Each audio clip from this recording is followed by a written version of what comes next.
Ooh, nice hat. Ooh, thank you. Good morning. In one ear. Oh, I see. There it is. Got it. Design audio sound horrible. No, That's good. sounds just fine. Are you on a different camera device? Oh, I've switched a lot of things. Yeah. Your head's in a different place. My guys, what is this nonsense? Yeah, it is. I have a full different. I got a monitor arm. I got a different computer. Yes, a different audio interface that I pulled from home, thinking it's a little better, I think. Okay. I've tested a few things. It seems to be working. Sure sounds like you've tested some things. That's good. I've changed some things too. Can you hear me okay? Yeah. Ooh. Yeah, sounds good. Shit. Push the wrong button. Good start. Ooh. Justin's in the house. Let's go. I like that, whatever that was.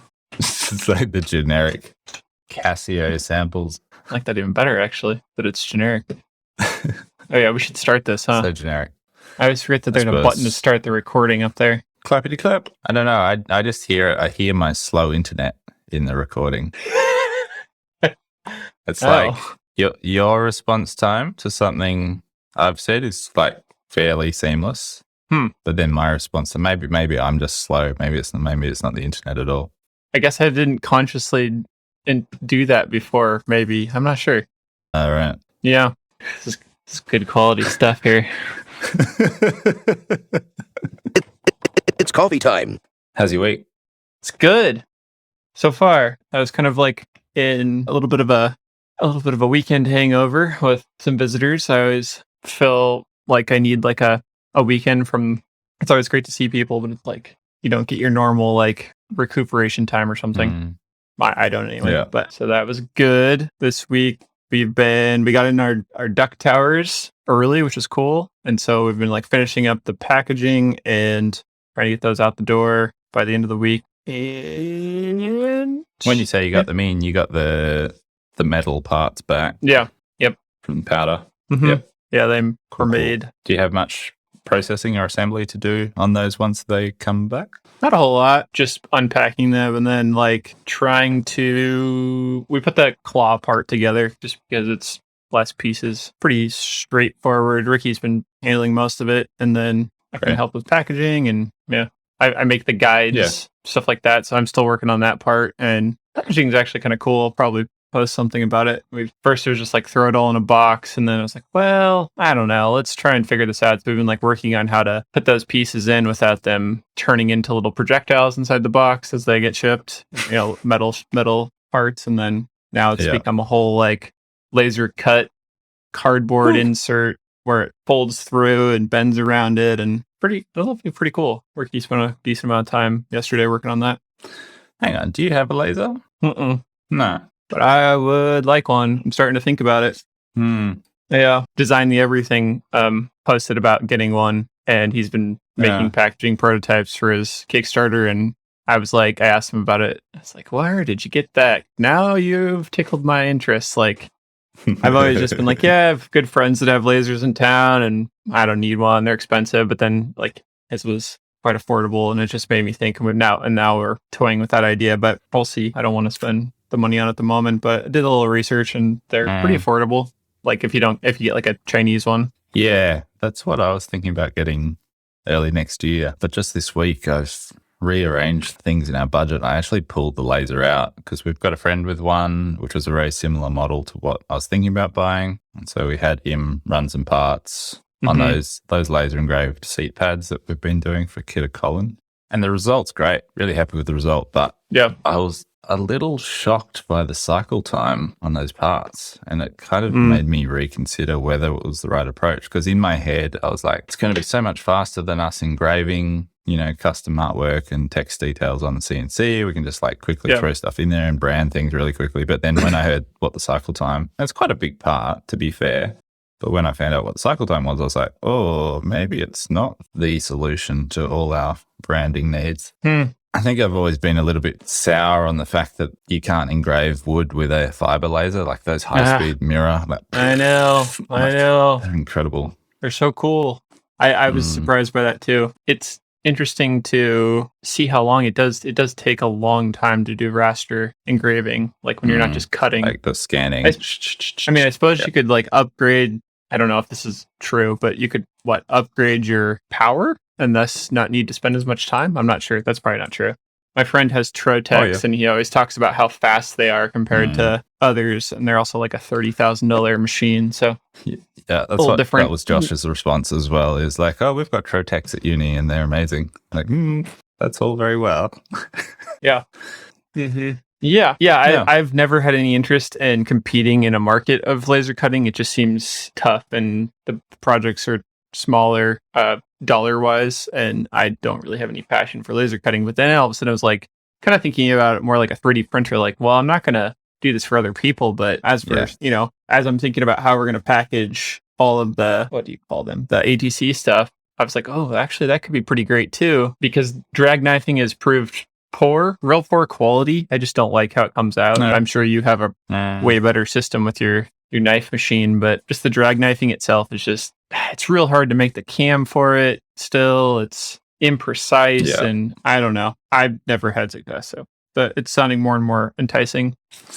Yeah, totally. I can relate to that. The Donic drag knife, which is, I think that's what you've got. Yeah. Yeah, we used to have one of those too before we got Trinity, and I've always found it pretty limiting as well. Never did a great deal with it. Certainly the oscillating knife on Trinity makes a big difference, but I bet it is nice being able to make your own packaging. I'm into it. It's been a good thing.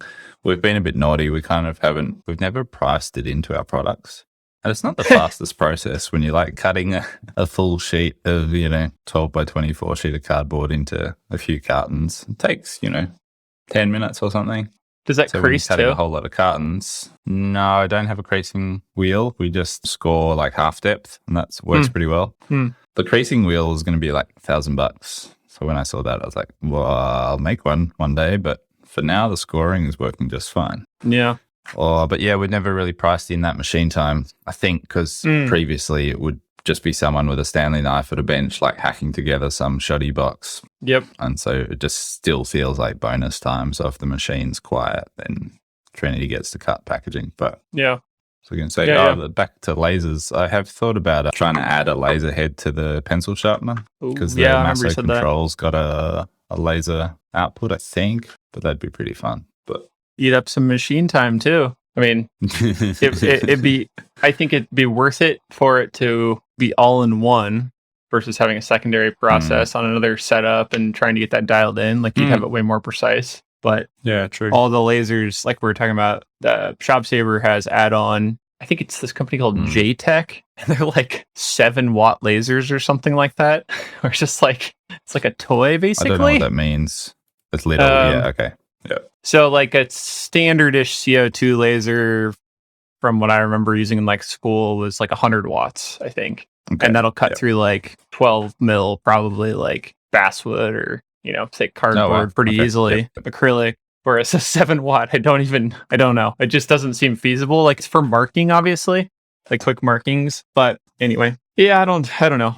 It's all kind of dependent on how next products go for us. Like, as you're probably well aware, the churn of like when you start making a thing, it's like, well, we sold a bunch of dust boots, we sold some duck towers, but then you have to go pay for those and all the like subsequent future runs. So you're always in that chase game of like, well, we've got the material and the stuff for the next thing, and that ate the money from the first, production. So I don't love that, but it's just part of it. Yeah. How is the mill shaping up this week? Have you run any parts? Good. I've done a one and done setup. So I did off one in the first couple rows, did both op 1 and op 2 at the same time. And my only issue is my face mill is, what is that? Almost 100 millimeters, 2.5 inches diameter. 2.5. So it's big. Yep. 75. Yep. So it's big, and it's been useful for other circumstances. I only have one because it's like $300 for that setup. Yeah. And so that was really the only thing I had to like face with. And I've maxed out basically where the pedal goes and then how I can move it. Yeah. So it has to kind of land on top of it, and then it doesn't get to go all the way off. And it makes this terrible like noise when it comes in, and it creates like a little wavy like pattern on the surface. So yeah. I've currently ordered Plunging with a face mill. yeah, basically a 5 flute giant, tool. So that's no good, and it looks like crap, frankly. So I Yeah. ordered a little research. I ordered a fly cutter, which I've never owned, and it's just like Oh, fun. You've seen any of those or used one before? Yeah. Yeah. Yeah. I don't know cool. much about it. It's supposed to come Friday. It looks like the most basic, old school cast little piece with a little stick coming out the side, and supposedly that's one of the best ways to get a good finish. So my hope is that I feel like I've only ever seen DIY once. Oh dear, I can hear you fine. Yeah, you're back. That was weird. What happened? My AirPods just dropped totally and didn't come back.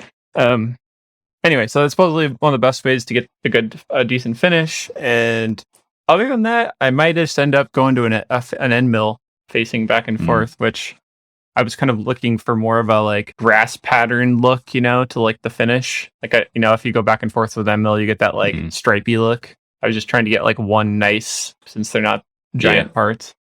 The fly cutter should do that, I imagine. Aesthetics, I guess.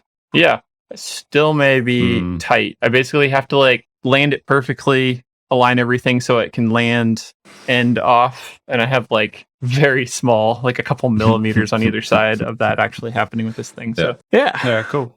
Fun. It was nice to see it work. I'm sensing the idea of what it would be like to be able to run a whole pallet, and it was cool to like do a multi setup NC program. So it like does op 1, op 2, and shares the tools, right? So like the chamfers all happen at the same time with the same tool, so you don't have to do extra tool changes. It adds time to the cycle, so you're not standing there like twisting stuff in. And awesome, nice one. Fun things to learn. I guess. Real machinist in no time. Oh God, I hope so. My other mill thing is this came with the mill. Look away, children. When we bought it, it is absolutely enormous. I've got a delivery I've got to get real quick. I'll be right back. Like talking to them, and I hear like crickets. I got aluminum for bases delivered, which is nice. Oh, so back to this crazy tool. It came with the mill. It was intimidating. I didn't know what the heck it was. It was basically all set up as it is without inserts in it when I found it. And it just was, intimidating. It weighs like 6 pounds. It's giant. And so I started Googling like the numbers on it because it's got all these markings. And I was like, I don't know what any of this is or how they used it before. So I basically find out it's worth like $2,000. Oh, wow.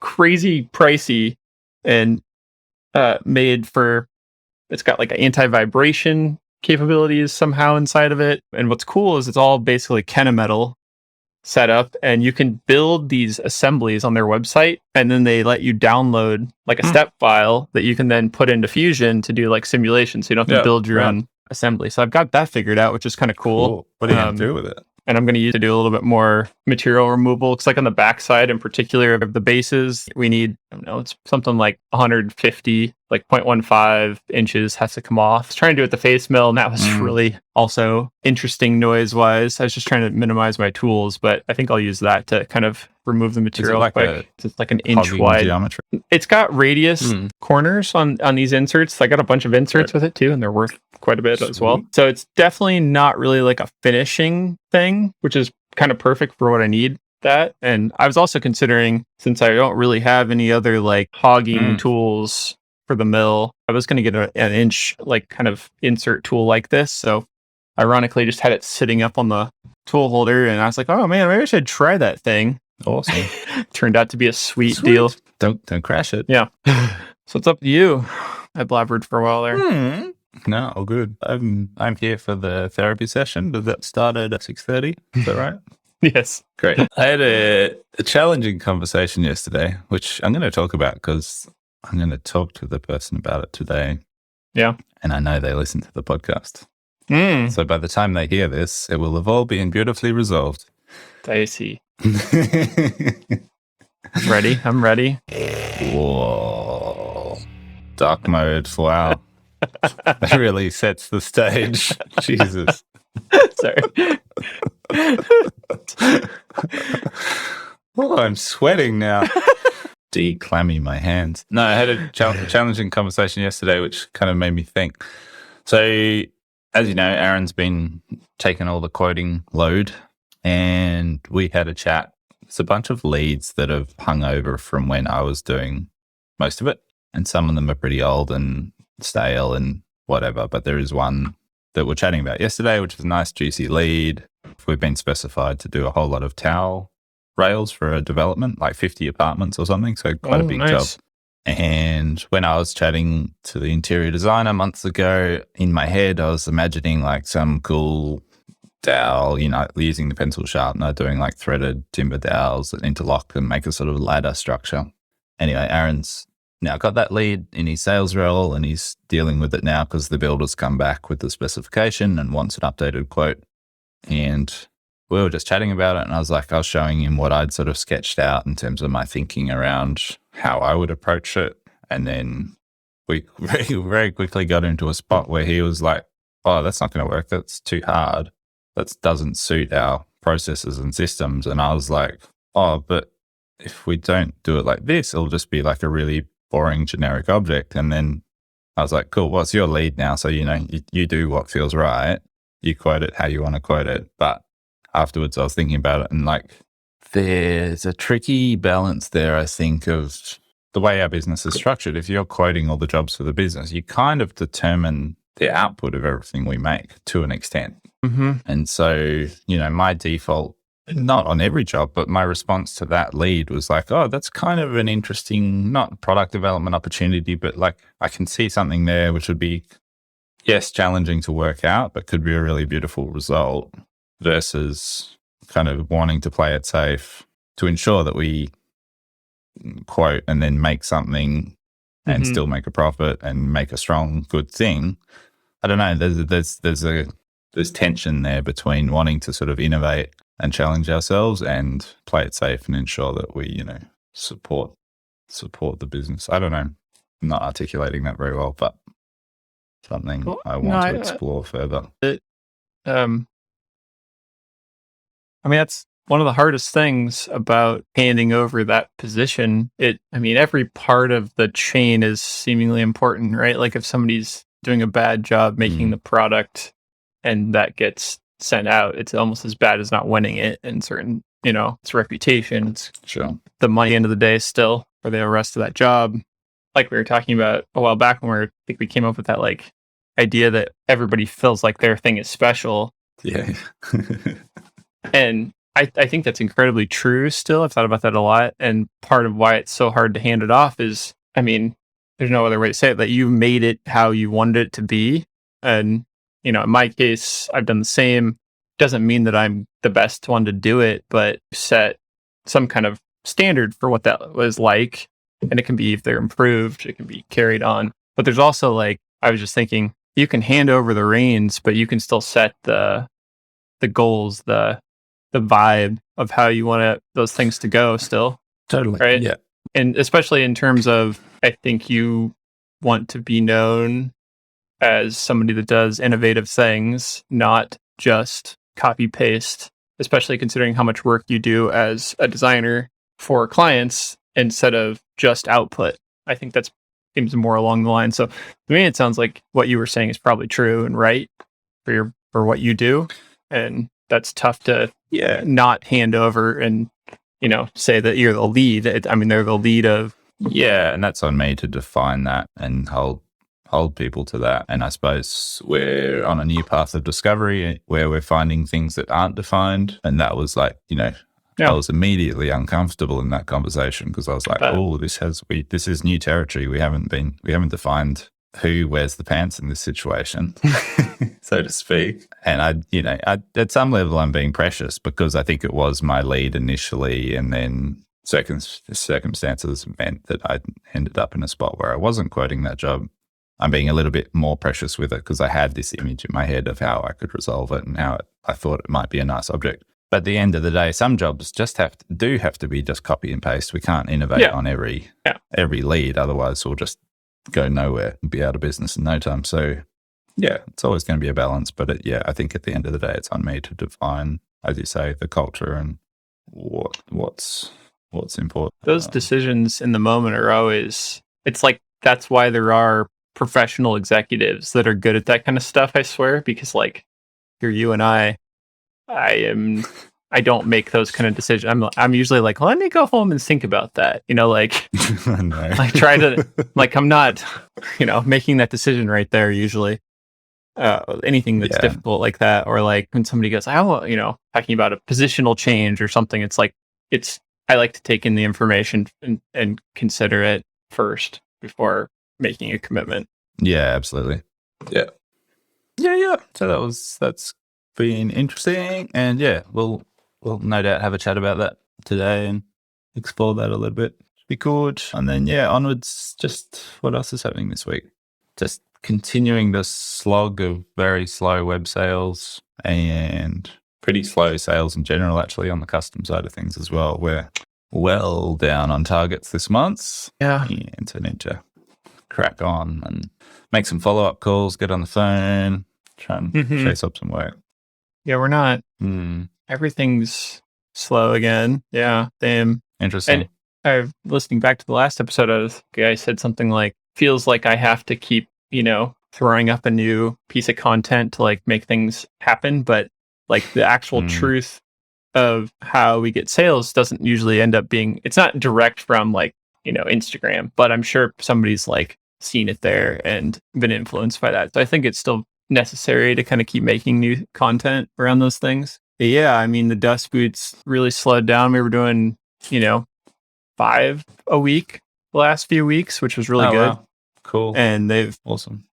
I think the last 2 weeks, it's been like, it's maybe even half of that. So it's interesting. The Duck Towers have, I just feel like I always have these bursts towards the beginning of, it's like people are committed right away when they see it. It's like, oh yeah, I need that with a new product. And then it kind of goes, whoa. And you got to like, I never quite have the solution to like keep that steady, right? Like how do you, I guess if it's not consumable, you wouldn't expect the same, nobody's going to buy it a second time. So it's finding new people always for the next versions, the next sales. New leads. Yeah. Yeah, totally. I think from an external perspective, you could definitely be putting more dust boot content up. I feel like really, anecdotally, you've gone a bit quiet there in the boot, the boot marketing department. I thought maybe I'd driven everybody crazy by now, though. Oh, he's talking about dust boots again.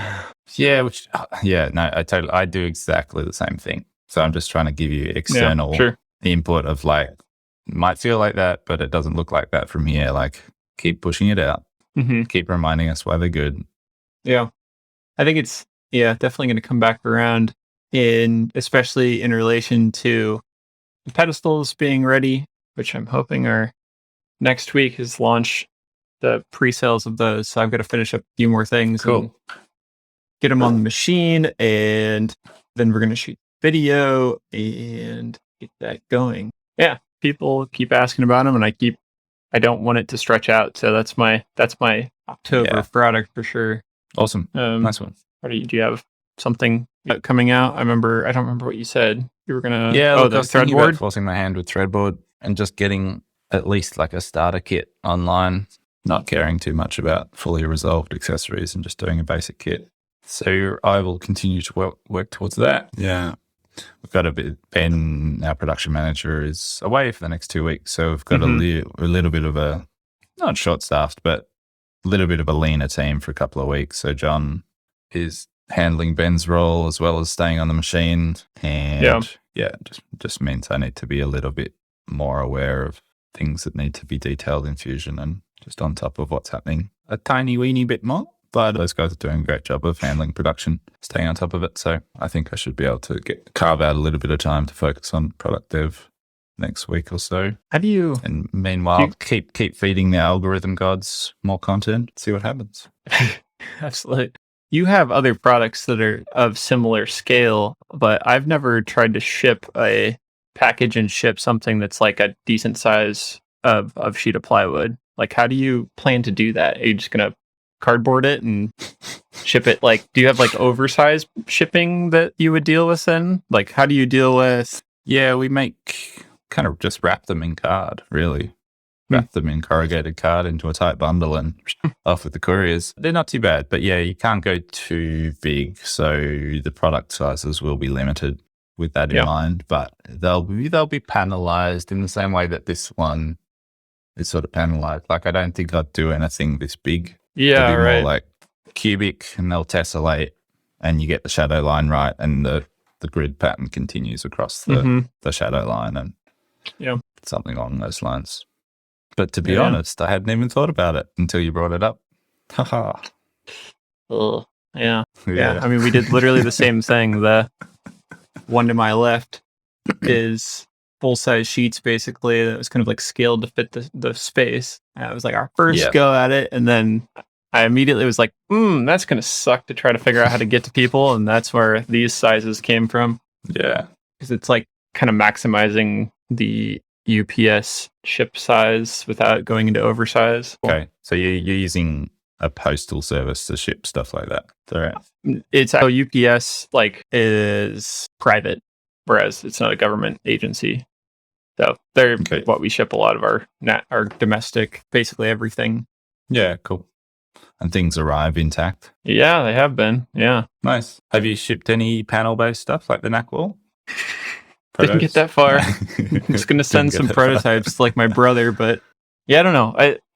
The reality of where that product sits, right, with it just kind of being in limbo, I still haven't figured out what to do about the trademark situation. I'm very much leaning towards not paying more money for it and just saying that sucked that we spent that money, but I just don't want to keep throwing money at it. And then so there's that, and I also have a stack of this HPL material, like 12 mil with a backer, and it's just, I think it's like almost $5,000 worth of material. It's just sitting on a rack that's like, the hell am I going to do with that now? You know, like make some sweet fixture plates. Yeah, I have a couple thoughts. I feel like two things I thought about a lot this week was, as we were preparing for that market, I realized how bad of a product profitability these things were, as Ricky spent 2.5 days making them, and I was like, wait a second, you just made all of those above my head, right? Like, those are all these different sizes. Yeah. And in the beginning, when we started making them, it was like we needed something for the first market we went to. Just go whim, like maybe people want these, and we made like a dozen. So then they started selling on Etsy, and we're like, all right, let's keep doing it. And I just kind of like fell into this, like, Ricky needs a little bit to do this week. How about you make a few of those? And then I realized there's no way we're making a profitable, like, this isn't profitable. Why are we doing this? Or the cut on what it is, it ends up being like a few dollars of profit. It's like, why? And it's so apparent too, once you start to get into like making more profitable or higher dollar items like dust boots and, all the stuff we're working on now. So I realized that I really have to kill these. And the one thought I had about that, one of the things I really struggle with is, I think it's from like design school, of like everything has to be archived so you can use it in portfolios, and it's like, I just don't want it to disappear off the internet. Like I have some weird, like, I want like an RIP page so it's not like gone. I don't know. It's the same with the desk, right? Like, we don't make the desk anymore, but I don't like have it's still like out of stock on the NAC site. It just, I have bad time just making stuff go away, I guess. I like the RIP page idea, because I have the same thing. Like, there's stuff that we've killed off that, I'm still proud of at some level. And exactly. I think you're right in terms of the design school thing. It's definitely a hangover from that to some extent. But yeah, I think if you framed it right, like having, a little archive tribute to products that have passed page could be done really nicely, I think. Saying, look, we don't do these anymore, but this is kind of our back catalogue of projects. I like that idea. Because, especially, I think you should definitely kill it. Kill it now. Sounds like a job for Donnie Boy. Yep. It's also interesting because it's like, those are decisions that I make. And I brought it up to Ricky and said, I don't think we should. I think we're done with these. I don't think they're profitable. And like, he puts a lot of passion into making them well, right? Like, everything he makes, works on, he's very passionate about. And I mean, there's things he's hated doing, I think, that he wouldn't be sad about them disappearing. But he was kind of just like, oh man, I know we've spent so much time like thinking about how to make them better and faster, and it just doesn't work. And so he totally agreed, in the conversation, but it's a different thought. I think we both have different versions of like sad to see something go. But yeah, I mean, it's the same thing, right? Like, so if I would stop making the knack wall, what do I have to surplus sale my like material that we had around it? And like, do I get rid of all the like fixtures? I don't feel like I'm going to do that, but it's just in a conceptual thought. Saunders always talks about like, I got to clean out the shop. We got to get all the stuff that doesn't involve making fixture plates, like, and I have such a hard time with that. Like, it's so much more like sentimental or feeling like we're going to need it someday, or we spent good money on it. It's all like bad excuses that like, some home organization guru would say like, you need to, wisen up and get rid of the stuff out of your life. Feels good when you do it though. I don't like doing it either, but it's been happening here and it does feel good when you, kill off the product, get rid of the fixtures. Just it's brain space that you get back that you can put elsewhere. Physical space And brain space. It's just like, don't have to think about that anymore.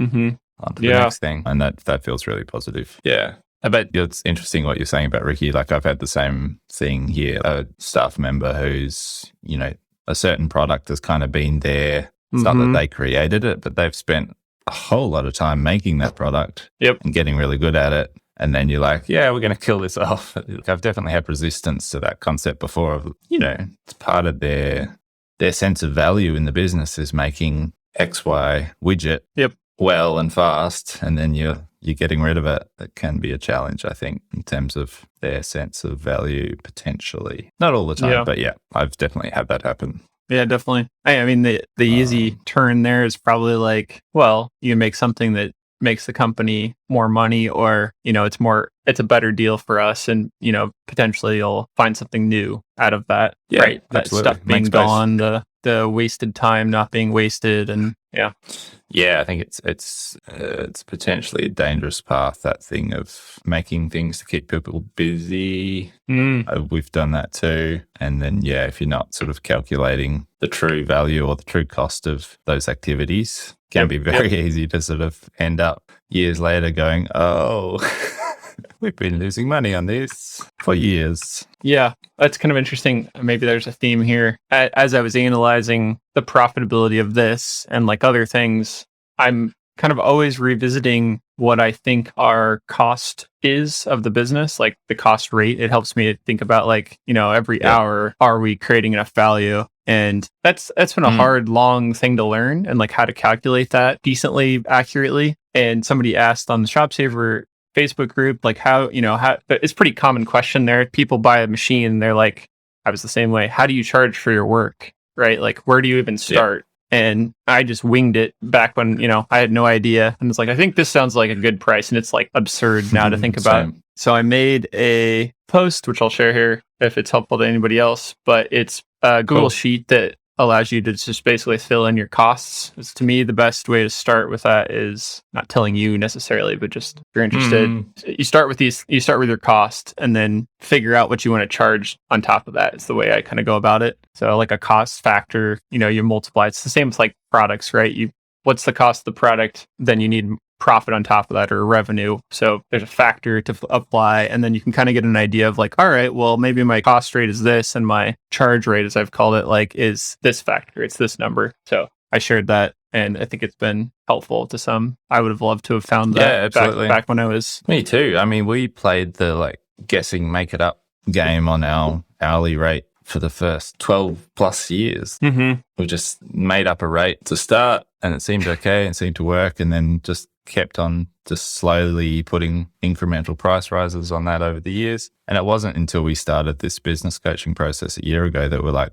all right, we need to completely rework how we cost things. And we kind of stripped it all back to bare bones and bare costs and no margins, and then built it all up from there.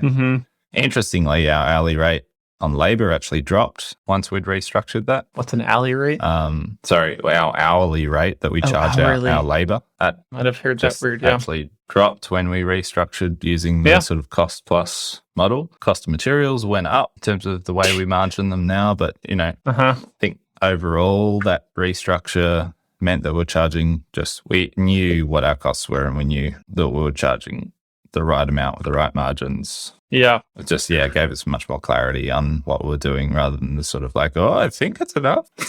It's funny thinking back when I started using Quotient. I think that was the first time it was like really formalized that there's always a cost and then a markup, box for each item, right? Yeah. I was just throwing in, I think at the time, everything's way different now. I think I was putting $25 an hour for cost into the cost box and $100 for our charging rate when I started doing that. Yeah. And I did that for like a year, thinking I was pretty close to that cost rate number. And it was like almost double that whole time. So that whole time I was like, oh, these jobs are profitable. These are great profits.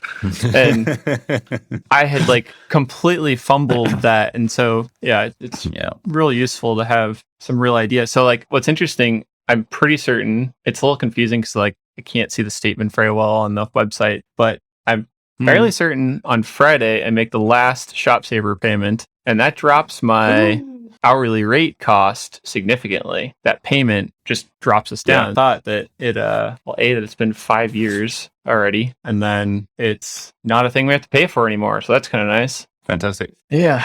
Yeah. Let's claw some margin back.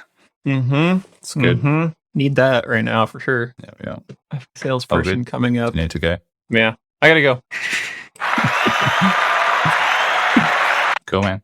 These the quickest sales call ever. My little material vendors, I don't know if they do this to you. They just like show up because they know that you won't, like, I don't agree to like have meetings with them when I don't have any needs. So they just show up and they're like, hey, you want to talk? Hey. What do you need right now? And I'm like, God, all right. Anyway, we don't really have that since we moved to the country. Yeah, I should move to the country. That'd be nice. This guy actually found me because he was talking to the woodworker across the street, I guess, kind of doing a sales call on them too. And then he found out that I was across the street from him. And I was like, God damn. Because I like don't have my address listed anywhere. We're getting a little closer on the Patreon, I think. I was thinking if we can figure out how to frame that last few things. Cool. Let's just throw up some basic support tiers then. Yeah. Okay, so we need something for that one. So this is the bonus episode. Like, what would we talk about in it right now is the question. Like, I haven't been thinking about it, but I would dig into that hourly rate stuff more transparently in terms of how it's calculated and what the rates are. And I think, for example, I'm pretty sure DALL-E has restrictions around that. If you're thinking about an artificial intelligence OnlyFans, I'm unsubscribing now. No, I like that. I would be attracted to that. See ya. Bye. Like kids. Bye.